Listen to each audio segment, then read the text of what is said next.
Gracias por informarse con Delfino.cr. Ingrese a delfino.cr/inclinada, suscríbase para disfrutar de todos nuestros servicios con una cuenta Delfino Más. Delfino.cr. ¿Cómo vamos a meter al ratón a cuidar el queso? Al presidente no le gusta, lo trata de chop suey. Ay, por favor, llamen a sus compañeros, están tomando café, bocadillos, felices de la vida. A mí también me quiere mucho la gente. Cuando están en contra, entonces somos personas que no tenemos necesidades. Cuando están en contra, somos unos corruptos. Qué bueno, voy a tomar café a mi casa tranquilo. Parece un espíritu chocarrero, o sea, perdón. Esta nueva Asamblea Legislativa, incluyéndome por supuesto, será otra decepción más para la ciudadanía. Coca-Cola sin azúcar presenta Curul en llamas, cubriendo y sufriendo la Asamblea Legislativa, porque alguien tiene que hacerlo. Hola queridos suscriptores de Delfino.cr, bienvenidos a un nuevo programa de Curul en Llamas, el podcast semanal donde les comentamos los temas más relevantes e irrelevantes de la Asamblea Legislativa.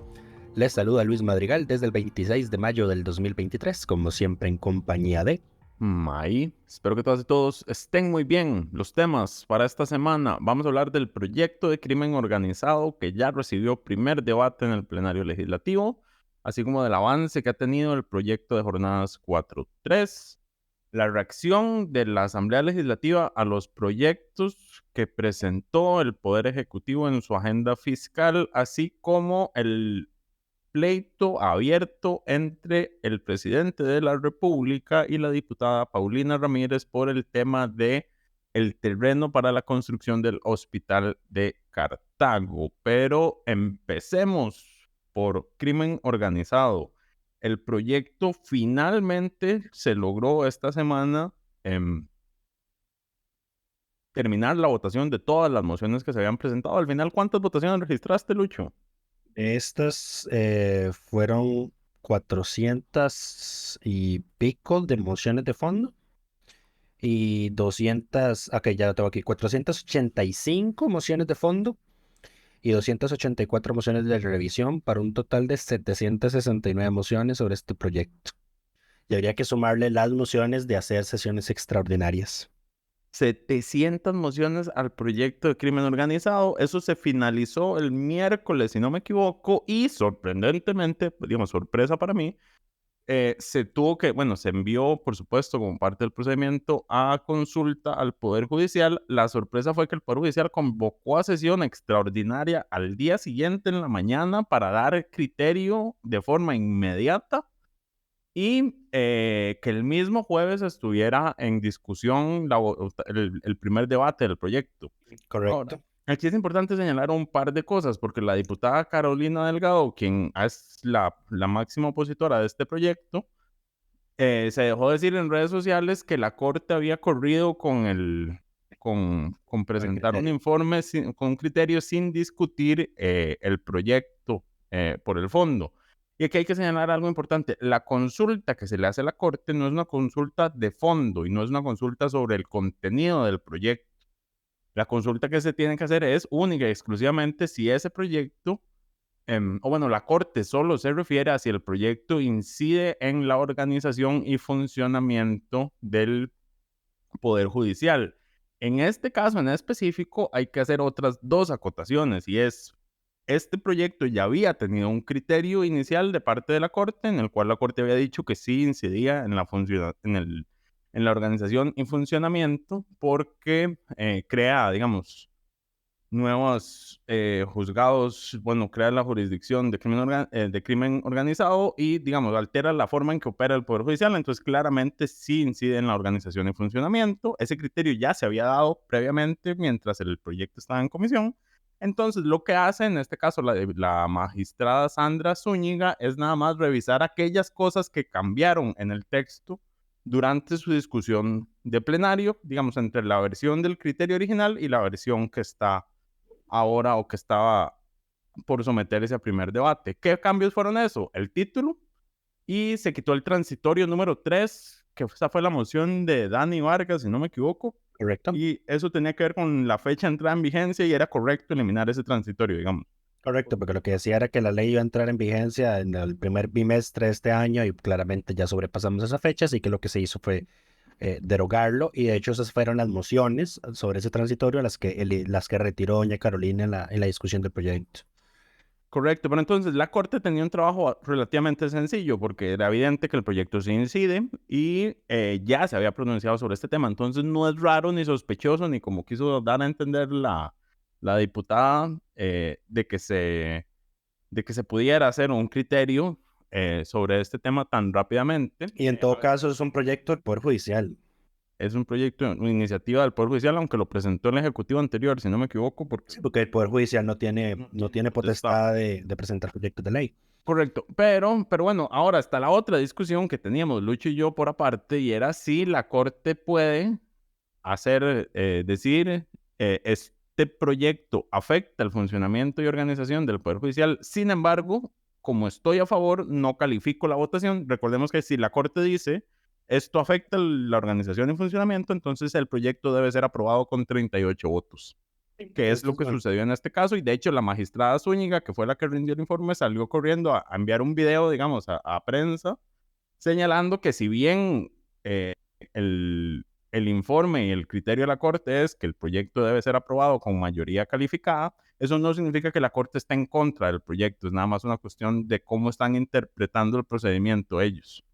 Ahí está, y ahí está el tema, digamos, en el que May y yo no coincidimos.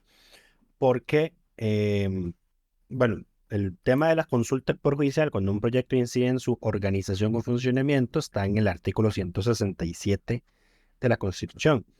Y ese artículo literalmente lo que dice es: para la discusión y aprobación de proyectos de ley que se refieran a la organización o funcionamiento del Poder Judicial, deberá la Asamblea Legislativa consultar a la Corte Suprema de Justicia. Punto y aparte, para apartarse del criterio de esta, se requerirá el voto de las 2/3 partes del total de los miembros de la Asamblea. Entonces, ¿qué es lo que ocurre, qué es lo que debería ocurrir con este artículo, según está en su literalidad? Es que es la Asamblea, número uno, la que tiene que definir si un proyecto incide o no, ¿verdad? Correcto. Entonces, si no incide, no tiene por qué hacerle la consulta a la Corte. Esto ya lo había dicho la Sala Constitucional, por ejemplo, con el tema del plan fiscal, porque recordemos que el plan fiscal, la que hoy es la ley 9635, la Asamblea la envió consulta al Poder Judicial. El Poder Judicial dijo: esto afecta a mi organización y funcionamiento, y cuando la Sala revisó el proyecto en las consultas legislativas que se formularon, dijo: este proyecto no afecta a la organización y funcionamiento del Poder Judicial, y por ende la consulta de la Asamblea era improcedente. Ahora, paréntesis, Lucho, nada más para aclararle, porque lo que ha venido sucediendo es que la Corte usa esto para los proyectos a los que se quiere oponer. Correcto. Quiero ponerme un proyecto polémico, entonces lo califico su votación diciendo que afecta a su organización y funcionamiento, como la reforma fiscal, como todos los temas de pensiones y demás. Correcto. Pero bueno, cierro paréntesis. De hecho, en esto tenés la absoluta razón, y de hecho es lo mismo que dice en la Sala Constitucional. En la sentencia de 2018, 19.511 del 23 de noviembre del 2018, la Sala vio precisamente esa circunstancia. Entonces lo que dice, vean, es que si tenemos un proyecto de ley, esto es un tema de equilibrio de pesos y contrapesos. Si hay un proyecto de ley que sí incide en la organización y funcionamiento del Poder Judicial, y este no le es consultado a la Corte, o pese a que le es consultado a la Corte, se aprueba sin una mayoría calificada, que es la de 38 votos, se vulnera la independencia judicial y por ende el proyecto sería inconstitucional. Pero del mismo lado, si al Poder Judicial se le otorga sin fundamento alguno la posibilidad de que incida en un proyecto de ley, de modo de que tenga que ser aprobado con una mayoría calificada, sin que incida en la organización y funcionamiento del Poder Judicial, dice la Sala que eso es una transgresión flagrante de la competencia normativa del Poder Legislativo. Correcto. Ahora, entonces, lo que ocurre es que sí, como bien comenta May, para que ustedes sepan, es quien da cobertura a Corte Plena. Una exageración, pero... Bueno, pero sí, no sé quién hace esas notas. Lo que ocurre ahí es precisamente eso. Entonces, que la Corte usa ese mecanismo de sí incide en la organización y funcionamiento, porque además son términos jurídicos indeterminados, es lo que se le llama, que no están definidos en ningún lado. Entonces, la Corte ha ido definiendo por sí misma y la Sala le ha ido poniendo límites por otro lado. Pero entonces lo que tenemos acá es una Corte Plena que está ignorando los pronunciamientos de la Sala Constitucional sobre qué es organización y funcionamiento, porque ya la Sala lo ha aclarado, que es en términos generales lo que se refiere a Ahora, en este caso no. o cerrar tribunales nuevos. No, en este caso no hay polémica, era obviamente que sí incidía. En lo que May y yo no nos ponemos de acuerdo, digamos, es en que la Corte no pueda decir que el proyecto, aunque incida en la organización y funcionamiento del Poder Judicial, no lo objeta, o sea, no está en contra, y por ende no se requerirían los 38 votos. Entonces, con esa sentencia del 2018 que estaba comentando ahorita, a mí me parece que queda claro de que son dos procedimientos separados, inclusive de la propia literalidad del artículo de la Constitución me parece que son dos procedimientos separados, perdón. La sala, de hecho, ya le había dicho a la Asamblea, es usted la que define si un proyecto se le consulta o no a la Corte. El tema es que lo que pasa es que servicios técnicos ya siempre por default, siempre cuando algo toca una ley, es una reforma, una ley, inmediatamente meten una consulta obligatoria a la Corte y eso no está correcto. Eso es culpa de servicios técnicos. Correcto, entonces de ahí viene, digamos, esa seguidilla de problemas. Porque entonces, digamos, yo lo comentaba con May y se lo comentaba a una periodista del Poder Judicial. Vea, es que no tiene sentido esto que están haciendo porque, número uno, este proyecto de ley es iniciativa del Poder Judicial. Y número dos, si el artículo 167 de la Constitución dice que lo que califica la votación es para que la Asamblea se aparte del criterio negativo de la Corte, si la Corte no está metiendo ningún criterio negativo, entonces la Asamblea no tiene nada de qué apartarse. Entonces no debería por qué tener que aprobarlo con 38 votos.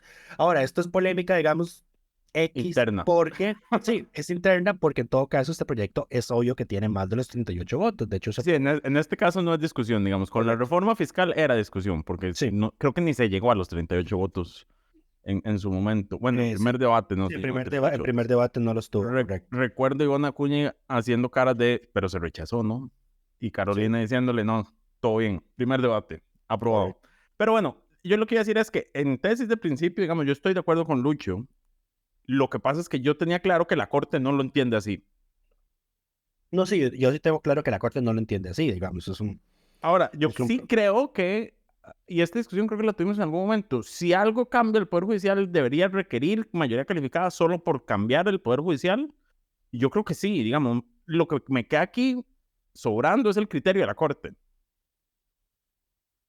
No, a ver, digamos, así como una reforma constitucional requiere 38 votos por ser, digamos, algo más de fondo, yo creo que incidir en el Poder Judicial debería requerir por su propia naturaleza 38 votos. Sí, claro, lo que me sobra es el criterio de la Corte. El tema es, bueno, no, porque en ese caso, por ejemplo, tendríamos que hacer lo mismo con el Tribunal Supremo de Elecciones.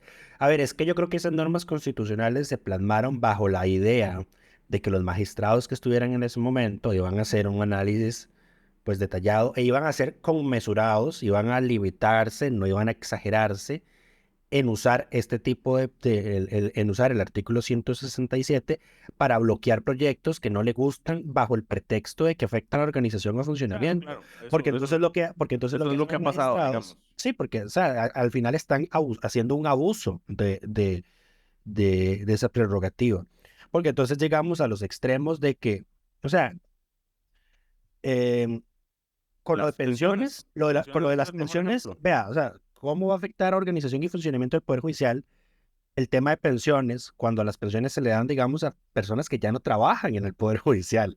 Entonces, lo que dicen ellos es que, no, es que entonces va a afectar afecta desde la posibilidad de reclutamiento. Exacto, entonces, o sea, ya eso es llevarlo a los extremos, digamos, no tiene ningún sentido lógico. O el crear nuevos impuestos afecta a la organización y funcionamiento porque disminuye la capacidad adquisitiva de los funcionarios. La venta del BCR, ellos consideraban que afectaba la organización y funcionamiento del Poder Judicial porque el Poder Judicial utiliza las plataformas del BCR. Sí, porque ahí es donde se hacen los depósitos judiciales. Y yo no creo que eso sea organización y funcionamiento, digamos, es un tema demasiado operativo. Pero bueno, más allá de eso. Para cerrarlo, o sea, no es que esto, digamos, haya incertidumbre, ya la sala ha dicho que es organización y funcionamiento, y en síntesis es crear, cerrar, o digamos, alterar la forma en la que trabajan los tribunales existentes. Eso es organización y funcionamiento. Y obviamente esta ley incide porque se están creando juzgados, tribunales. Se tocan leyes, digamos, en realidad esos ya están en otras leyes aprobadas, pero se tocan esas leyes que crearon eso y abren nuevas vías judiciales para el tema crimen organizado. Correcto. En fin, el proyecto se presentó el dictamen de la Corte en horas de la mañana, las 11 de la mañana, si no me equivoco, y en la tarde ya estaba recibiendo su debate y votación en primera instancia, la cual quedó 49-2. Si no me equivoco, los únicos en contra fueron los ¿cómo decirles? Los que ya sabíamos. No, sí, iba a usar otra palabra, pero voy a omitirlo. Dani Vargas y Carolina Delgado de Liberación Nacional, quien además salió a decir en redes, cumplí. Yo estoy a veces preocupado por esa señora. Pero bueno. Y ya se están haciendo memes en las redes sobre ese post. Sobre el cumplí. Sí, entonces le pusieron, le cumplí a los narcos. Ajá. Sí, la gente va a hacer chistes. La gente siempre va a hacer chistes. Eso es importante en esta vida. Pero bueno, que lo único que impediría que este proyecto sea aprobado en segundo debate el lunes es una consulta de constitucionalidad que se ve improbable. No hay firmas. Solo dos no hay votaron en contra y digamos, yo de quienes temía que podían firmar la consulta son los del oficialismo porque los 10. Desde un inicio, exacto, desde el inicio, el Ejecutivo y su fracción legislativa han levantado dudas han acogido, digamos, las dudas que ha tenido doña Carolina sobre la constitucionalidad del proyecto. Sin embargo, ayer en la discusión por el fondo, en la que cada diputado podía hablar 10 minutos, que es la mitad del tiempo en un primer debate normal, porque estamos en procedimiento abreviado, que varios se levantaron a hablar a favor del proyecto, de que es urgente, de que es necesario para atender la crisis de inseguridad que tenemos, y de que inclusive don Jorge Antonio Rojas fue absolutamente directo y dijo, yo no voy a celebrar hasta que esto esté publicado en la Gaceta y espero que no se reúnan las 10 firmas. Y valga decir que don Jorge Antonio Rojas fue el diputado oficialista, representante del gobierno en la Comisión de Seguridad y Narcotráfico.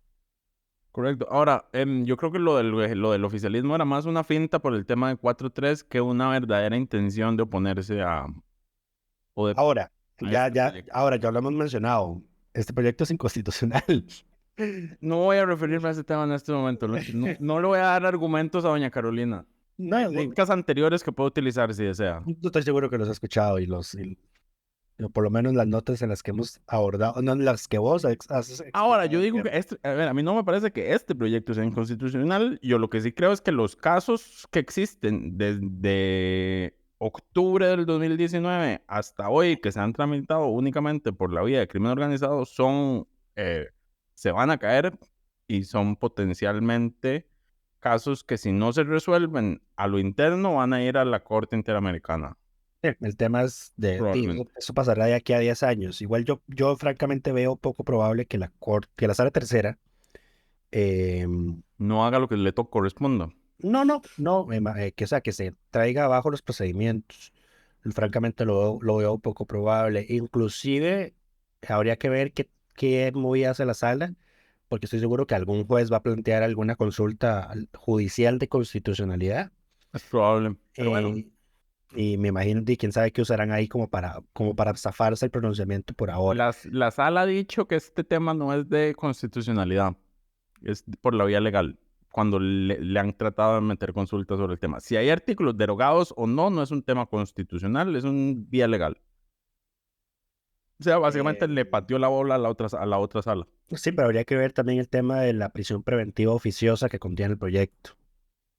Eso ya es otra historia. Eso ya sí es un tema, me parece, de constitucionalidad porque involucra la libertad de las personas. Ahora, ese es nada más un punto específico, no es el proyecto completo, entonces... Sí, digamos. Tampoco es tan preocupante. Lo que afectaría sería el transitorio que dice que a los procesos en trámite se les aplicarán los nuevos plazos de prisiones preventivas que son de 4 años. Lo cual me parece un abuso, digamos. 4 años de prisión preventiva me parece que es un exceso y en eso sí creo que vamos a tener algún problema en la Corte Interamericana posterior. 4 años, bueno, no entremos en esta discusión en este momento, pero bueno, pasemos al siguiente tema, porque habiéndose finalizado esta semana crimen organizado, continuamos con la otra discusión cansona que es jornadas 4x3, en la cual se le presentaron, ¿cuántas fueron? 800 mociones. 817. Al final, a las casi 400 que había dejado la anterior Asamblea Legislativa, se le sumaron unas 500, la mayoría de las cuales venía del Frente Amplio. ¿Es correcto? Si no me equivoco, ¿quién? Ellos firman en conjunto, entonces uno no sabe quién redactó. Sí, son 505 del Frente Amplio, 255 de Paola Vega, 11 de Montserrat Ruiz, que es actual diputada, 8 de Nilsen Pérez, que es diputada del periodo pasado, 3 de don Francisco Nicolás, 3 de doña... Lo demás ya es razonable, digamos, o sea, incluso las 11 de Montserrat para el tamaño de este proyecto es razonable.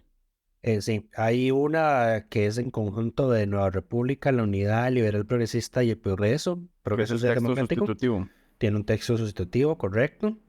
Y esta semana lo que pasó fue, bueno, se conocieron muy pocas mociones porque se están...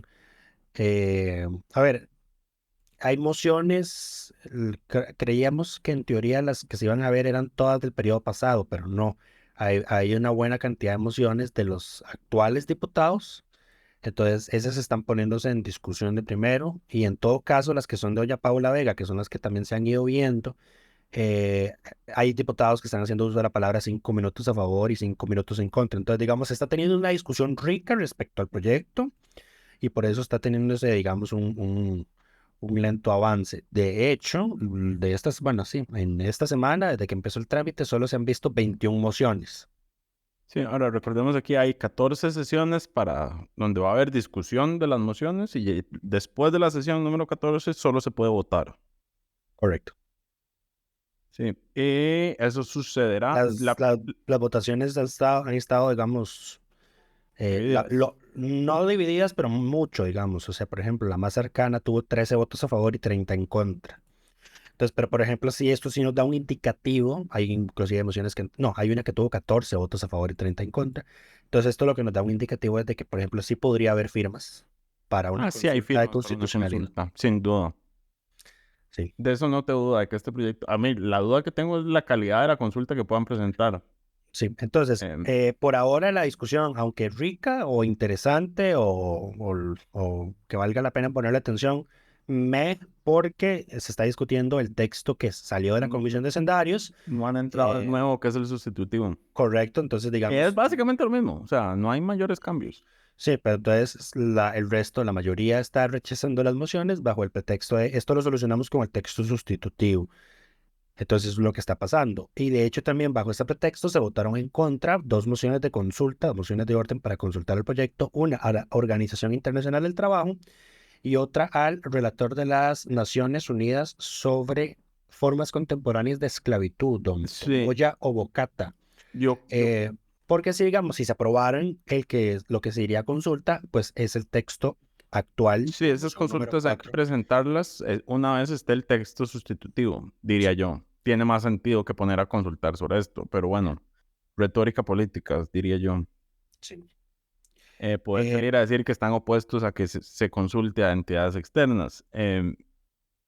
Sí, pero bueno, eso debería consultarse el texto sustitutivo. Ahora, yo no sé si eso se puede hacer. No. Mandar una vez, no, ¿por qué no se puede hacer?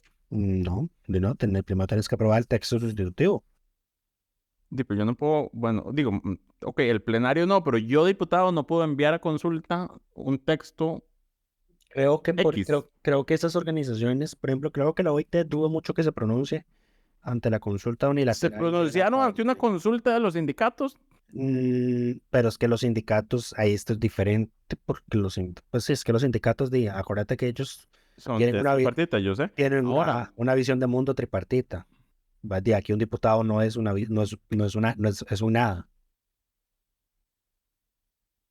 En todo caso, yo le hice arroba a don Tomoya en Twitter. Le hice arroba.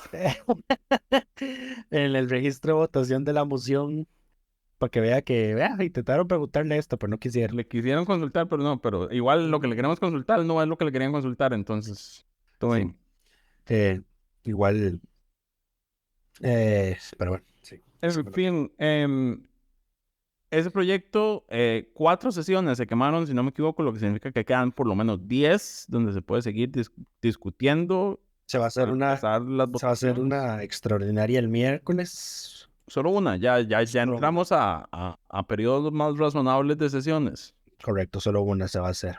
En todo caso, como ya es solo este proyecto el que tiene vía abreviada, bueno, crimen organizado no ha pasado el segundo debate, pero crimen organizado ya sale el lunes, Próximamente. sale en la mañana.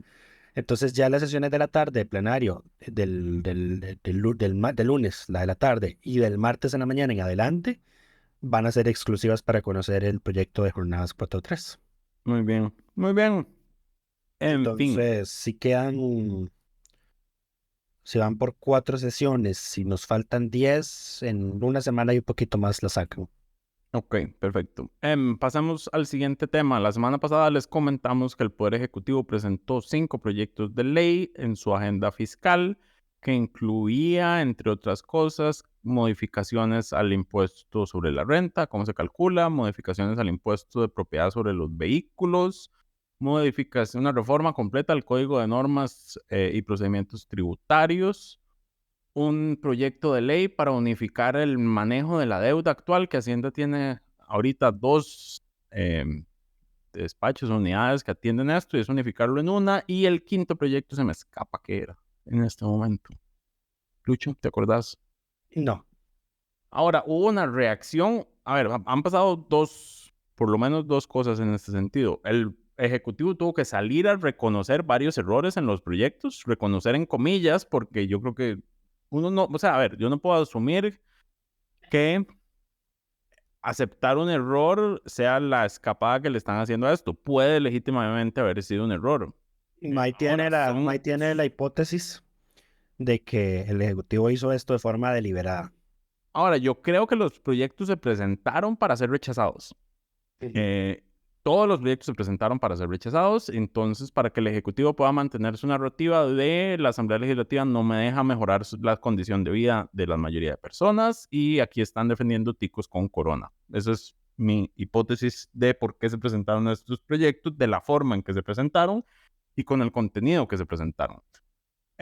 Ahora, ¿qué se ha reconocido hasta el momento? Bueno, Hacienda ya originalmente traía, bueno, el texto trae una nueva escala salarial para el cálculo de renta, bueno, escala de ingresos, porque lo que hace es que se agrupan todas las fuentes de ingresos, y esa reducía el monto mínimo para asalariados como en 100,000 colones, el monto exonerado. Eso ya lo volvieron a ajustar únicamente para el monto mínimo. Si usted gana más de 1.300.000, que creo que es el segundo límite, ya hay ajustes en renta. El discurso del Ejecutivo es, por supuesto, claro, aquí que están defendiendo a quienes más ganan, a quienes tienen más fuentes de ingreso. Entonces, por eso es que yo digo que esto es una cuestión más narrativa que real sobre querer que se aprueben estos proyectos. También tuvieron que reconocer que eliminar las exoneraciones a vehículos eléctricos era un error y que también lo van a sacar del proyecto. Esto en el caso del impuesto sobre propiedad de vehículos. Y que además, es que yo creo que, a ver, yo creo que todo el mundo se fue en la finta.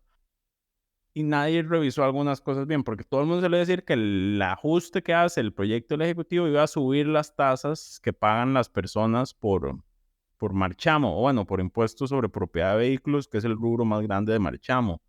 Ahora, cuando uno ve la forma en que se calcula el impuesto, puede llegar a esa conclusión fácilmente porque el porcentaje es más alto. Sin embargo, el proyecto incluye una significativa reducción en el valor de los vehículos a partir del año 1. Entonces, al final se termina compensando. Es como si usted compra un vehículo nuevo, ese año le va a salir un marchamo muy caro. Al año siguiente ya tiene una reducción de casi el 20% sobre el valor del vehículo. Es más, para no hablar sobre supuestos y decirles el monto exacto. Entonces, ahí es donde se abre la discusión de, bueno, entonces, ¿se va a cobrar más o no? Hacienda insiste en que su proyecto tiene o tendría un efecto cero porque, por ejemplo, en el caso de renta, se va a cobrar a los salarios más altos.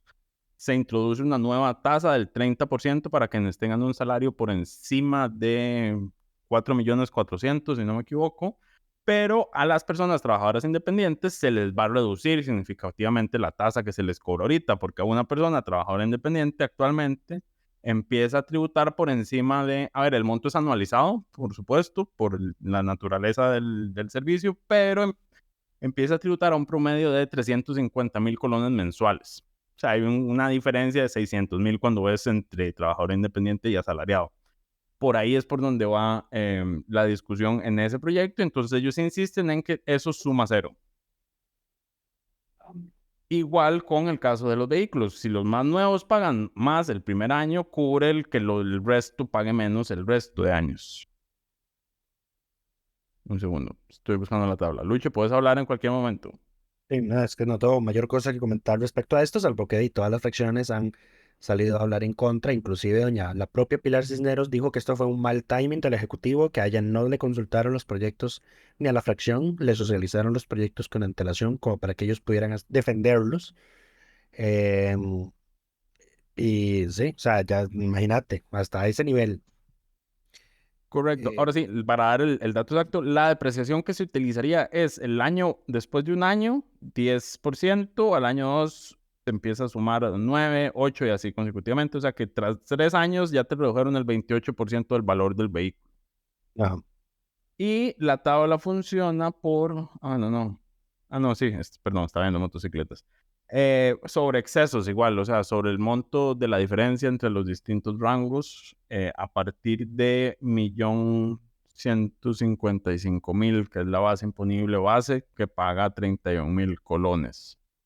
Después de ahí se empieza a subir. Yo creo que si uno hace los números reales, el marchamo no debería aumentar significativamente para la mayoría de los casos. Pero bueno, ¿cuál es el problema en esto? Que bueno, ya el Ejecutivo salió a criticar a la oposición por reaccionar de forma iracunda ante una propuesta de ley y les dijo, pero cálmense, si al final ustedes son los que aprueban y yo solo tengo 10 votos, ¿y por qué se enojan tanto? Qué cansado. Pero... Es que para encontrar excusas se inventan cualquier cosa. Claro, esto tiene claras intenciones electorales. Digamos, hasta en conferencia de prensa el presidente se dejó decir, es que yo no puedo decirle a usted por quién votar, pero ponga usted atención a quién se opone a estas cosas. Básicamente, palabras más, palabras menos. Entonces, esto no dudo que tenga intenciones y una naturaleza más electoral que fiscal, porque además los números fiscales que presenta el Poder Ejecutivo y el Ministerio de Hacienda esta semana, al cierre del primer cuatrimestre del año, siguen arrojando un superávit superávit primario del 1% del PIB. Con altas tasas de interés que estamos pagando y además, en este corte, el porcentaje de deuda PIB quedó por de encima del 60%, que recordemos es el límite del tracto más restrictivo de la regla fiscal. Sin embargo, ahí está incluido todo lo que entró por eurobonos, que Hacienda estima se va a diluir a lo largo del año porque tienen mejores fuentes de financiamiento. O sea que el saldo de la deuda lo va a ir cancelando en parte del año. Entonces, ahí sigue la moneda al aire si van a lograr cerrar o no por debajo del 60%. Ellos dicen que no, que su proyección es al 2025. Con el tipo de cambio como está, yo tengo mis dudas, pero bueno. Sí. O sea, tengo mis dudas de que no logren cerrar este año de esa forma. Ok. Pasamos al tema del hospital de Cartago. Llevamos una semana, 10 días con la discusión sobre el tema de los terrenos del hospital de Cartago. La semana anterior salieron el presidente y la presidenta ejecutiva de la Caja diciendo que el hospital de Cartago, que iban a abrir una investigación por el tema, que el hospital de Cartago, el terreno se había comprado a precios exorbitantes, que estaba en una condición que no podía o que representaba un riesgo de seguridad construir un hospital ahí, etcétera. La diputada de Cartago, Paulina Ramírez, después de esa conferencia de prensa, pidió criterios a las oficinas técnicas de la Caja, incluyendo la unidad de infraestructura, la cual le dijo, no, eso no es así, y le envió los informes que refutan lo que dice o lo que se dijo en conferencia de prensa. Entonces, el miércoles de esta semana, un periodista de nombre Danilo, cuyo apellido se me olvida en este momento, le consultó al Poder Ejecutivo qué pasaba, digamos, porque cuál era el origen de los criterios divididos y si algún día iba a haber hospital en Cartago. Y el presidente se dejó decir que, y es que además él solito se la puso, porque dijo, a ella, ¿le están mintiendo a ella o me están mintiendo a mí? Y se puso a leer un informe sobre el tema, digamos, como la evidencia contundente que para acallar las dudas. Lo que resulta que sucedió es que el informe que el presidente lee en público en conferencia de prensa como justificación para todo lo que están haciendo era sobre un terreno distinto al que finalmente se terminó adjudicando para el hospital. Era el caso de un terreno del Ministerio de Justicia en Cartago, en el Fierro de Cartago, si no me equivoco, que se estaba evaluando si Justicia podía donar a la caja para construir ahí el hospital. En ese se dijo que el terreno no servía y eso fue lo que leyó el presidente básicamente, pero no es sobre el terreno que se terminó comprando para el hospital de Cartago. Entonces la diputada claramente va al plenario y dice como el presidente está leyendo documentos documentos equivocados para tratar de justificar su posición, lo cual es cierto. Cuando uno revisa los informes y lee compara lo que el presidente lee con el informe, se da cuenta de que está leyendo sobre un texto completamente distinto. Quedando, por supuesto, en total vergüenza, pero bueno, ¿qué más vergüenza puede pasar este país ya con este presidente? Y nos quedan 3 años para averiguarlo. Pero bueno, más allá de eso, la caja salió a decir posteriormente, esto es gimnasia mental, digamos, para llegar a esta conclusión. La caja salió a decir que el presidente no leyó el documento equivocado, que él leyó el documento que quería leer, pero que lo que estaba haciendo era señalando cómo ambos terrenos tienen condiciones similares. El criterio que aplicaba para el primer terreno de Justicia que no se termina adquiriendo también puede aplicar para el segundo terreno. Entonces, que él jamás en la vida se equivocó, nada más estaba haciendo poniendo un ejemplo concreto usando otro informe, lo cual claramente es nada más señal de la incapacidad de decir, sí, estamos mamando. Pero bueno, Lucho, ibas a decir algo, perdón, me he extendido mucho con el tema. Sobre el Colegio de Geólogos. El Colegio de Geólogos por años ha advertido de que ese hospital de Cartago no debería construirse en ese terreno porque justo debajo del terreno pasa la falla Aguascalientes. Que es la falla que generó el terremoto que destruyó Cartago y San José en 1910. Correcto. De hecho, hay para quienes no lo saben, además del OPSICORI, está la Red Sismológica de la Universidad de Costa Rica, y la Universidad de Costa Rica también tiene algo que se llama el Laboratorio de Ingeniería Sísmica. Ellos lo que hacen, por ejemplo, es hacen modelos sobre escenarios hipotéticos, terremotos, y que si las intensidades de ese terremoto van a superar lo que tiene previsto, digamos, el Código Sísmico de Costa Rica, que es un código sísmico, digamos, es bueno, ¿verdad? Es un buen código sísmico, ¿no? Es un buen código sísmico. En una de las modulaciones que ellos hacen es, digamos, replicando el mismo terremoto que ocurrió en Cartago en 1910, las intensidades que ocurrirían ahí superan la resistencia del código sísmico. O sea, la estructura se vería seriamente dañada. Y creo que, no me acuerdo, vos pasaste un pantallazo al chat de la redacción de un informe que era como un corte de terreno en el que se veía qué había por debajo. Ajá. Y es que la falla, no es como que la falla esté a 100 metros del terreno, la falla está debajo del terreno. Está debajo, justo debajo. Entonces, y eso es una bomba de tiempo. Claro, ahora, esos no son los informes que está utilizando ni la caja ni la presidencia para justificar sus decisiones. Valga aclararlo. Digo, aquí Lucho está salvándole la plana al Ejecutivo y diciéndole que está haciendo lo correcto por las vías equivocadas. En realidad estoy reconociéndole algo por primera vez al Colegio de Geólogos. Porque el Colegio de Geólogos lleva advirtiendo esto desde hace años. Pues sí, pero bueno, al final de cuentas, la diputada terminó señalándole al Ejecutivo que lo que ella les pide es que primero dejen de estar señalándola a ella como que le mintieron, y segundo, que se aseguren lo más pronto posible de que el proceso se apegó a las normas de contratación administrativa y que revisen bien la documentación que se encuentra en la caja antes de tomar cualquier decisión precipitada al respecto. Que afectaría digamos, Cartago lleva años pidiendo un nuevo hospital, pero bueno. Más allá de eso... Bueno, la excusa de la presidenta de la caja es que de todas formas ya se va a inaugurar el hospital de Turrialba. Eso escuché. Es gimnasia mental de no. Ahora, ¿qué pasó? Bueno, Nico, como Lo que conocemos o lo que podemos decir abiertamente es que esto ha generado tal cisma al interno de la caja, porque nada peor que dejar mal parado al presidente 2 semanas consecutivas, que hay cambios importantes en las gerencias.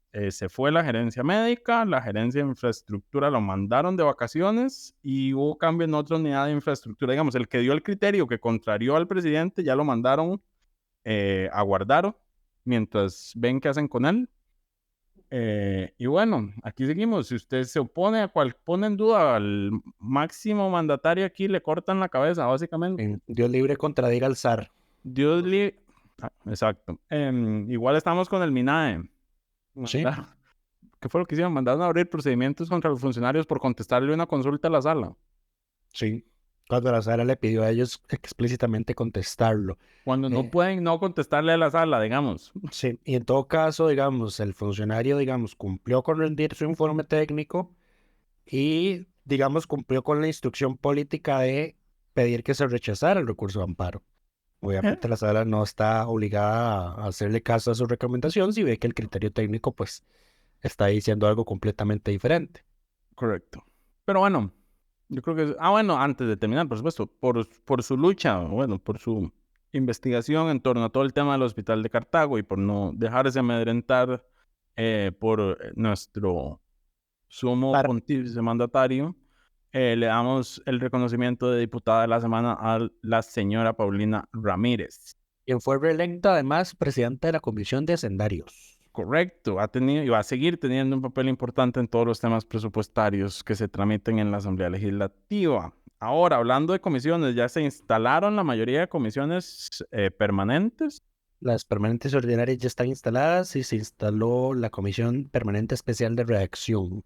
Todas actualizadas en nuestro sitio delfino.cr/inclinada asamblea, donde pueden ver quién preside y demás, y qué textos tienen. Bueno, no, en este momento no pueden ver qué textos tienen porque hay más textos de los que están en agenda porque estamos en extraordinarias. Pero bueno, todos los textos que tienen asignados, estén o no en conocimiento en extraordinarias. Pero bueno, en fin, eso es todo por esta semana. Esperamos que todas y todos estén muy bien y nos escuchamos de hoy en 8. Chau, chau. Coca-Cola sin azúcar presentó Curul en llamas, cubriendo y sufriendo la Asamblea Legislativa, porque alguien tiene que hacerlo.